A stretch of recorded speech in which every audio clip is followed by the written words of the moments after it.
Is everyone ready? All right, good afternoon. Let me begin by offering my condolences to the families of the individuals that were killed yesterday evening. We wanted to take this opportunity to give you an update of the events as we know them to have occurred last night. Last night at 10:48 p.m. Central Business Section officers responded to number 1 West Maring Way, Smale Park for a report of multiple shooting victims. Upon arrival, the officers located 2 male and a female lying on the ground suffering from gunshot wounds. Cincinnati Fire Department was requested and responded to the scene. Upon arrival, they determined that one of the individuals, a male, was deceased on scene, and they provided transportation to UC Medical Center and Children's Hospital for the other victims.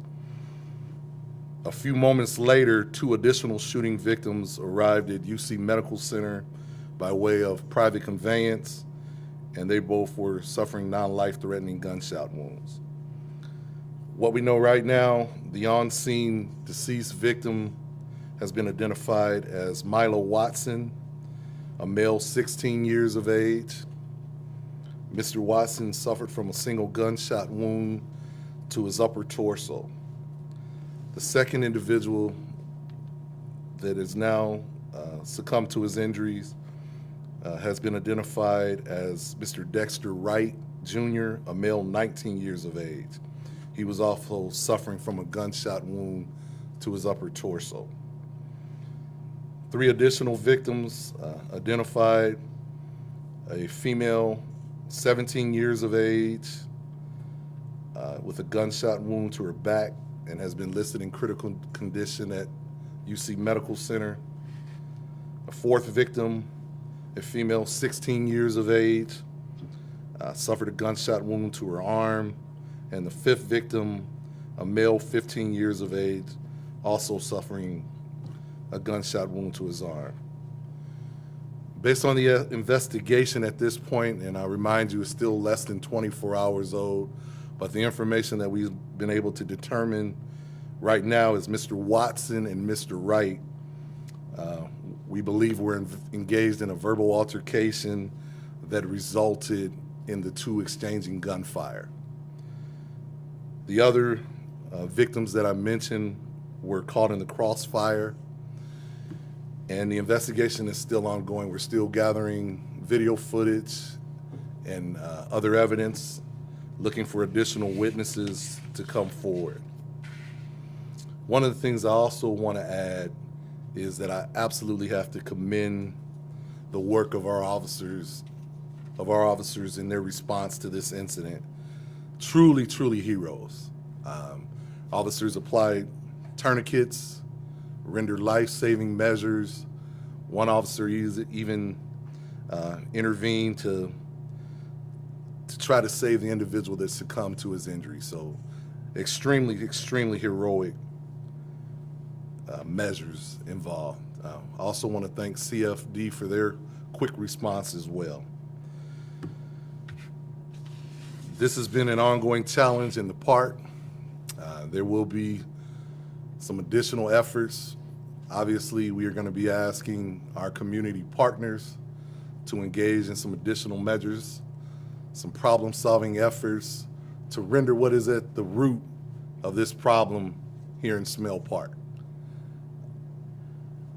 This is not something that I think we can take lightly by any means. 16-year-olds, 15-year-olds should be able to come to the park on a given evening, a holiday weekend, and not have to be subject to gunfire. I'll open it up to any questions at this point. Is it true that there's actually been a long-standing issue of youths with guns at the park? You know, we started to see some challenges last year, but as I mentioned, this is going to take everyone being involved. It's a beautiful park.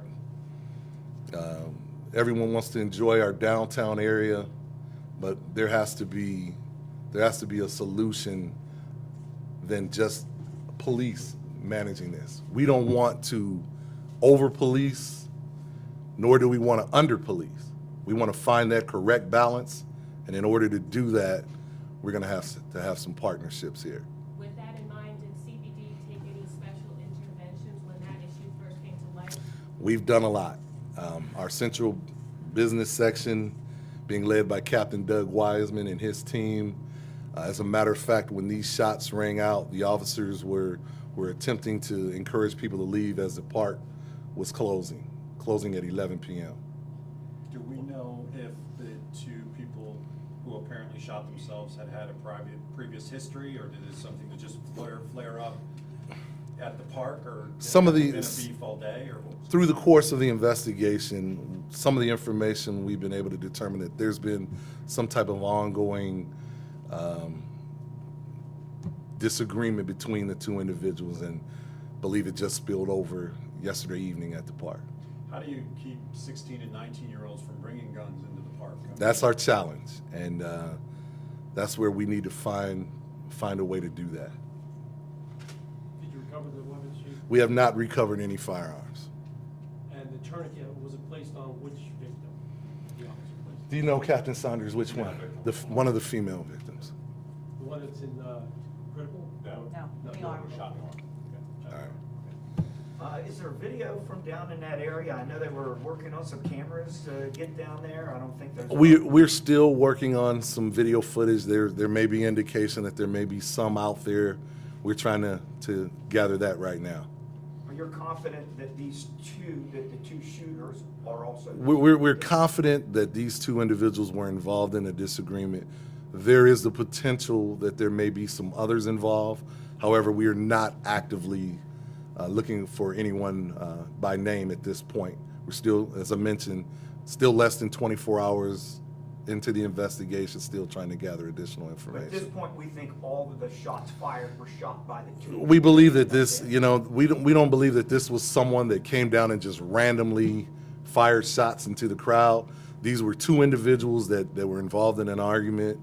It sprang into gunfire, and tragically, several other individuals were hit in the crossfire. And they had nothing to do with. Not that we're aware of at this point. When you say you need community help and you don't want to over-police, does that mean community resource officers? What does that mean? Do you have That people means to going me, with you? we want people to come out. We want ministers, teachers, mentors. When our young people are out in activities and events, we want responsible adults to be there to supervise. We don't believe that uniformed police officers are necessarily the sole answer to monitor the activity of teens on a holiday weekend. As I mentioned, we want to find that correct balance. We don't want to over-police, nor do we want to under-police either. There were anywhere from what we've heard between 400 to 500 people. at the park That is that the night? estimation that I've been given.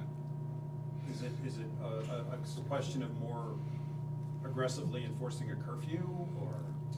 It's the holiday weekend. Who doesn't want to come out and see fireworks on the holiday weekend? I don't believe that is the answer to what occurred last night. I think we need responsible adults to be responsible for juveniles. And police are not the sole responsibility for this. I think we all need to be partners in this effort. Well, despite the fact that this was, a